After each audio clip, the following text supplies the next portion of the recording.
नमस्कार बंधुओं, पथ कथा के चौथे एपिसोड में आप सबों का स्वागत है। बंधुओं, छाया मूर्ति और अन्वेषक अर्थात इतिहासकार श्री प्रभात रंजन सरकार उर्फ श्री श्री आनंद मूर्ति जी के बीच में फल्गु नदी में बात हो रही है। मगध का इतिहास बताते हुए वो कहता है कि जब मगध का साम्राज्य था तब इस मगध के लोग आनंद से सुख चैन से रहते थे।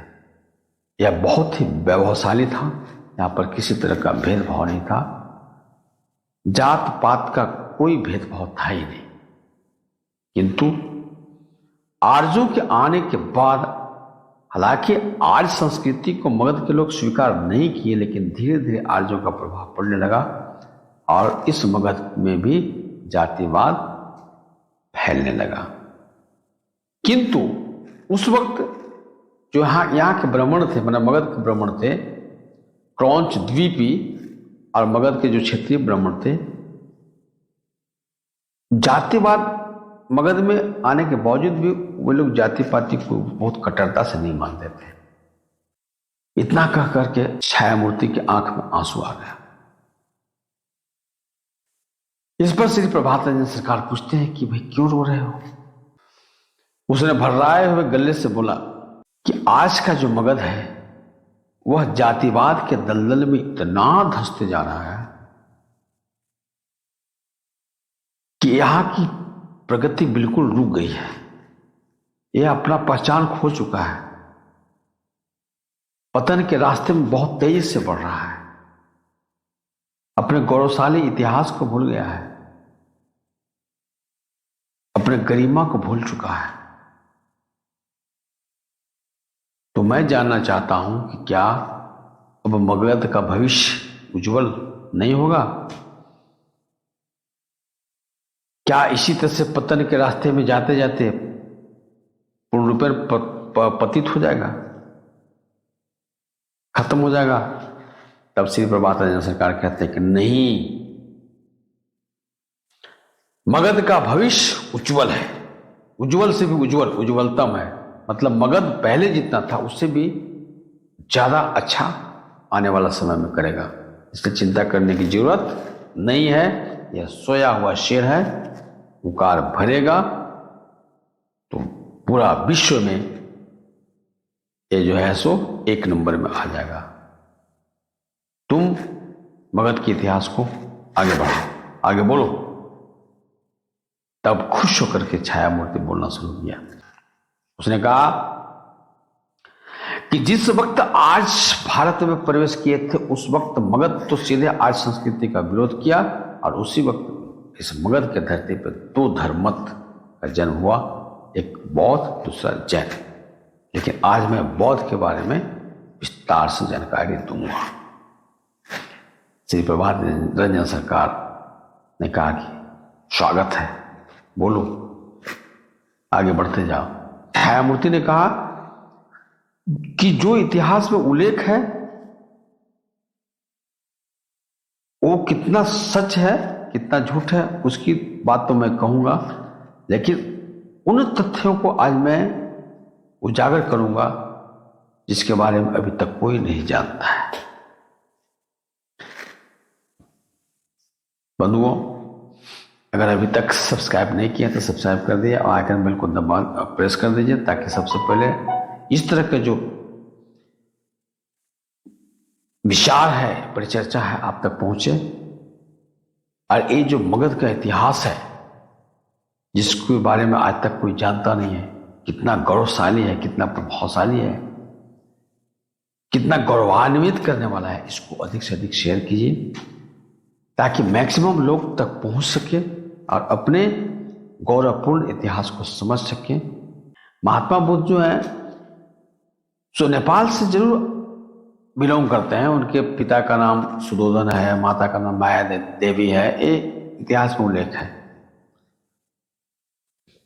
लेकिन महात्मा बुद्ध मगध के धरती में आकर के तपस्या किए, अज्ञान की प्राप्ति किए। इतिहास में उल्लेख है कि निरंजना नदी के तट पर उन्होंने ज्ञान की प्राप्ति किया, लेकिन यह उल्लेख नहीं है कि मगध के अन्य जगहों पर भी वो लंबे समय तक तपस्या किए। और वह जगह है, मैं बताता हूं, छायामूर्ति बोलता है कि वह जगह है गृद्धकुट पर्वत और ब्रह्मजोनि पर्वत। ये दोनों पर्वत मगध की धरती पर हैं। दोनों पर्वत पर भी उन्होंने लंबे समय तक तपस्या किया। तपस्या करते करते भूख प्यास से लगभग मरणासन पर चले गए थे और निरंजना नदी के तट पर वो बोधि वृक्ष के नीचे बैठकर तपस्या कर रहे थे। तब सुजाता जो वहां जाकर के उनको खीर खिलाती है, उस सुजाता के बारे में इतिहास में उल्लेख नहीं है कि वो कौन थी। छायामूर्ति बोलता है कि मैं बता रहा हूं, वो जो सुजाता थी वो महात्मा बुद्ध की मौसेरी बहन थी और मगध की रहने वाली थी। आगे कहता है कि निरंजना नदी दक्षिण से बहकर के बोधगया में, बोधगया का पुराना नाम उरुबिल्व है, आती थी। और वहां पर एक और नदी थी मोहनिका, जिसको मोहनिया बोलते हैं। वो दोनों एक साथ मिल करके एक नया नदी का निर्माण करते हैं। उस नदी का नाम फल्गु हुआ और वह फल्गु नदी आगे बढ़ते हुए मोकामा में गंगा में मिल जाती है। ये तो उल्लेख है, लेकिन आगे कहता है कि आज का जो फल्गु नदी की जो स्थिति है, जो क्षीण काय हो गई है, 2000 वर्ष पहले भूकंप आया था। उसी भयंकर भूकंप के कारण फल्गु नदी की यह दशा हो गई है। महात्मा बुद्ध को सांख्य दर्शन की जो शिक्षा देने वाले गुरु थे, वो नवादा जिला जो मगध में है वहां के रहने वाले थे। उनका नाम था आचार्य संजय। बाद में महात्मा बुद्ध जो दर्शन का प्रतिपादित किए वो नास्तिक दर्शन माना जाता है, लेकिन सांख्य दर्शन का भी उन्होंने अध्ययन किया था। इसका गुरु थे आचार्य संजय, जो मगध के नवादा जिला के रहने वाले थे। फिर आगे बोलता है कि इतिहास में वर्णन है कि महात्मा बुद्ध ज्ञान प्राप्ति के बाद सारनाथ, इसी पतन जिसको बोलते थे पहले, वहां पर जाकर के प्रथम दीक्षा तथा दिए और धर्मचक्र का प्रवर्तन किए। वो कहता है कि ये सही है कि धर्मचक्र का प्रवर्तन उन्होंने सारनाथ में जाकर किया, लेकिन प्रथम दीक्षा वहां उन्होंने नहीं दिया है। प्रथम दीक्षा मगध के धरती पे मगध पुत्रों को दिया है। पहला का नाम है सारीपुत्र और दूसरा का नाम है महामुगलन अरहन। सारीपुत्र रूपसारी के बेटा था, महामुगलन अरहन महामुगली के पुत्र थे। तो मगध में पुरुष प्रधान समाज था, इसके बावजूद भी उसमें स्त्री का महत्ता था, इसलिए दोनों का जो नाम है उसमें मां का नाम ऐड है। इसका एक और एग्जाम्पल बताता है कि जो पाटलिपुत्र नाम है, उसमें पाटलिपुत्र जो था जो बनिया था, अर्थात फाइनेंसर था वो मगध के राज खानदान को, उसकी मां का नाम पाटली था। बंधुओं, इस तरह से छाया मूर्ति जो है मगध का जो एक एक इतिहास है, जो मगध के गर्भ में छिपा हुआ है, उसका उद्घाटित करते जा रहा है और श्री प्रभात रंजन सरकार उसको लेखबद्ध करते जा रहे हैं।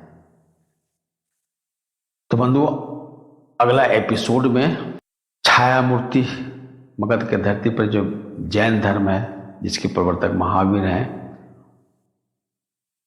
उसके बारे में बताएगा, जो मगध के इतिहास के गर्भ में दबा हुआ है, उसको उजागर। बंधुओं, ये जो पथ कथा ऐसा इतिहास है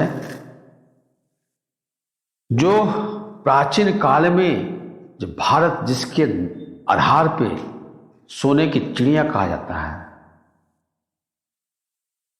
वो इतिहास के गर्भ में जो छिपा हुआ है उसको श्री प्रभात रंजन सरकार उजागर कर रहे हैं सुलिमोनियस बॉडी के माध्यम से।